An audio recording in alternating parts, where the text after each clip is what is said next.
नमस्कार, मैं एडवोकेट आदर्श सिंघल। आज हम बात करेंगे, यदि कोई आपकी प्रॉपर्टी पर कब्जा कर ले और आप उसको अपनी प्रॉपर्टी से बेदखल नहीं कर पा रहे हैं तो क्या किया जा सकता है। सामान्यतः देखने में आता है कि बाहुबली लोग सामान्य परिवार की प्रॉपर्टियों पर कब्जा कर लेते हैं और उन्हें अपनी प्रॉपर्टियों से बाहर निकाल देते हैं। इसके लिए हमें क्या कर सकते हैं, क्या कानूनी प्रावधान है और किस तरीके से हम अपनी प्रॉपर्टी को वापस पा सकते हैं और उस व्यक्ति को सजा दिलवा सकते हैं जिसने आपको बेघर किया, आपकी प्रॉपर्टी पर कब्जा किया।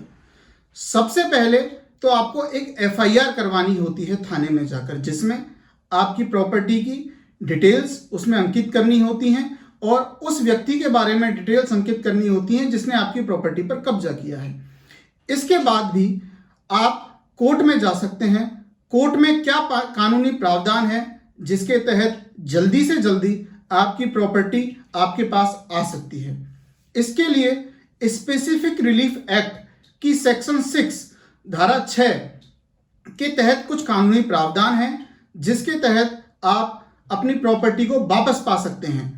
धारा 6 को अगर हम सामान्य शब्दों में समझें तो धारा 6 उन मुद्दों के बारे में, उन मामलों के बारे में बताती है जिनमें आपकी प्रॉपर्टी पर कोई भी व्यक्ति अविधिपूर्ण तरीके से कब्जा कर लेता है और उस पर अपना स्वामित्व स्थापित कर लेता है।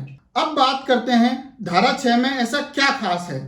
धारा 6 में सबसे जो खास बात है वो उसकी ये है कि इसकी ना तो कोई अपील होती है और ना ही इसका कोई रिव्यू होता है। अर्थात इसमें जल्द से जल्द तो आदेश आता है और इसकी अपील और रिव्यू भी नहीं होता है। अब कुछ बातें हैं धारा 6 की जिनके बारे में जानना हमारे लिए बहुत ही महत्वपूर्ण है। धारा 6 के तहत हम सरकार के खिलाफ मुकदमा नहीं कर सकते तथा धारा 6 का दावा तब ही पेश किया जाता है जब इसकी टाइम लिमिट 6 महीने हो, अर्थात 6 महीने के अंदर ही धारा 6 के अंतर्गत दावा पेश किया जाता है। अब बात आती है कि अगर सरकार के खिलाफ कैसे हम पेश करें दावा, या अगर 6 महीने का समय निकल गया है तो क्या करें। तो इसके लिए अलग अलग कानूनी प्रावधान भी हैं। हम साधारण सूट पेश कर सकते हैं, दावा पेश कर सकते हैं जिसके तहत भी हम पा सकते हैं। लेकिन धारा 6 सिर्फ उन्हीं मुद्दों की बात करती है जिनमें अविधिपूर्ण तरीके से आपकी प्रॉपर्टी पर किसी ने कब्जा कर लिया हो, इसलिए हम धारा 6 का उपयोग साधारणतः करते हैं। तो आज हमने जाना कि धारा 6 का उपयोग करके हम अपनी प्रॉपर्टी पर किस तरह अपना स्वामित्व वापस पा सकते हैं जो कि किसी और व्यक्ति ने कब्जा कर ली। धन्यवाद।